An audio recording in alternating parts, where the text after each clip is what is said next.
मुक्तकीपुर, post office रुपवार Bhagwanpur, जिला बलिया। और देखा जाए कि आपने 30 साल देश के सेवा किए हैं और सेवा करने के बाद सेवानिवृत्त होकर के आप वापस घर आए हैं, तो इससे क्या हमारे लोगों को बताने, दर्शकों को बताना चाहेंगे? देखिए, सबसे पहले तो सेना की सर्विस, सेवानिवृत्त हम बोल रहे हैं, लेकिन सेना की सर्विस एक सेवा है, कोई सर्विस नहीं बोलते हैं इसको। और मीडिया में भी ऐसा होना चाहिए कि सेना की सर्विस सेवा है। दूसरी बात, 30 साल का एक लंबा अनुभव होता है सेना के साथ, जिसमें कई प्रकार की क्रिटिकल कंडीशन, कई प्रकार की ऐसी कंडीशन है जो हम डिस्कस भी नहीं कर सकते मीडिया के अंदर।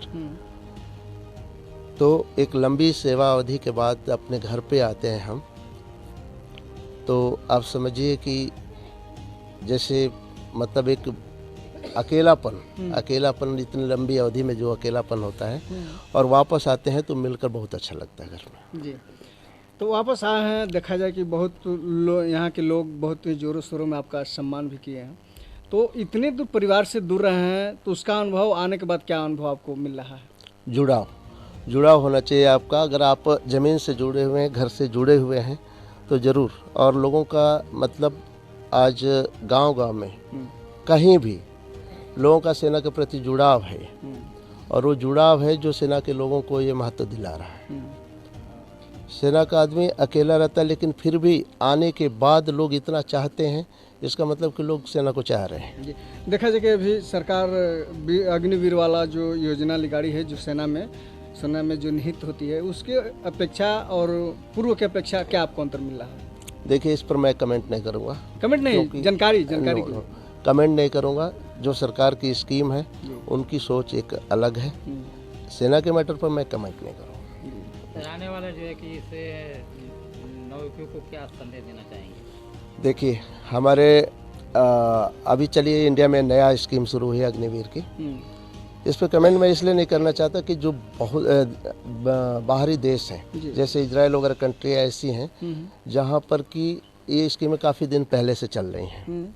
चूँकि सरकार का व्यू ये है कि हर जवान के अंदर, हर युवक के अंदर मतलब देशभक्ति की भावना लाई जाए।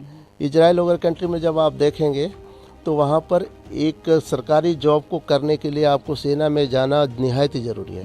विदाउट सेना में जाए आपको सरकारी जॉब नहीं मिल सकती है। तो इसलिए सरकार का ये पहल है। अब देखते हैं 4 साल के बाद कैसे रहता है। तो आप आए हैं, तो आपकी तरफ से क्या युवाओं को संदेश देना चाहते हैं? युवाओं को संदेश है कि आप जुड़िए सेना से, आप रोजगार से जुड़िए, सेना से जुड़िए। अगर देशभक्ति की भावना है, और सबसे पहली बात है कि देशभक्ति की भावना होनी चाहिए, क्योंकि हम घर, जिला, स्टेट, देश, हम उसी देश के हैं। ठीक है, लास्ट में हमारा मतलब अगर परिचय कहीं दूसरी कंट्री से होगा तो हमारे देश से ही होगा, तो उसको हमें नहीं भूलना चाहिए। देशभक्ति की भावना होना चाहिए, और सेना से अगर ज़रूरत है तो जुड़ना चाहिए, और सपोर्ट की ज़रूरत है तो सपोर्ट करना चाहिए। जब आप सेना में भर्ती हुए, जब सेना में गए, तो क्या आपके दिल में उम्मीद था कि मैं सेना में भर्ती हूँ गया से देश का रक्षा करूँगा? देखिए, उम्मीद तो जब हम अपना शुरुआती दौर था हमारा जो पढ़ाई का, एक उम्मीद थी कि हम सेना में जाएं। हमने कोशिश किया, हमारी कोशिश कामयाब हुई, और कामयाब हुई। आज मैं 30 साल के बाद रिटायरमेंट हुआ, तो जायज़ है कि मैंने मेहनत किया होगा या कोशिश किया होगा, तभी जाकर के मैं 30 साल में पहुंचा हूँ। तो सेना का एक अपना तरीका है काम करने का, एक अपना डिसिप्लिन है काम करने का। अगर लोग 4 साल के लिए भी जा रहे हैं तो उसमें से डिसिप्लिन सीख करके आएंगे, ये बहुत जरूरी नहीं। बहुत लोग ये सोचते हैं कि मैंने ज़्यादा पढ़ाई करने के अच्छा है कि मैं सेना में भर्ती हो जाऊँ, पुलिस में भर्ती हो जाऊँ, कि ज़्यादा हमको पढ़ाई नहीं कर। जैसे बहुत लोग हैं IAS PCS की जो भी तैयारी करते हैं, तो उनका तमाम समय लगता है, पैसा लगता है, खर्च लगता है, चाहे जो भी कुछ कर लीजिए। तो कुछ लोग इस डर से भी अपना सेना में चाहे पुलिस में चले जाते, तो इस तरह की कोई बात नहीं। नहीं, सुनिए, ये कौन बोल दिया कि सेना में पढ़ाई नहीं है? ये किसने बता दिया कि पढ़ाई है, उतना तैयारी नहीं आज जो एनडीए का टेस्ट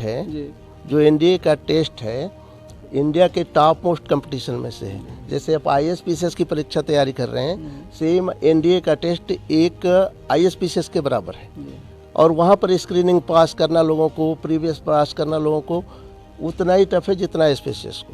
अंतर सिर्फ इतना है कि जो प्रशासनिक सेवा में होते हैं SPCS के लोग होते हैं, और जो बॉर्डर या देश की हिफाजत कर रहे हैं वो NDA के लोग हो रहे हैं। जी, आपके तरफ से युवाओं के लिए क्या संदेश रहेगा?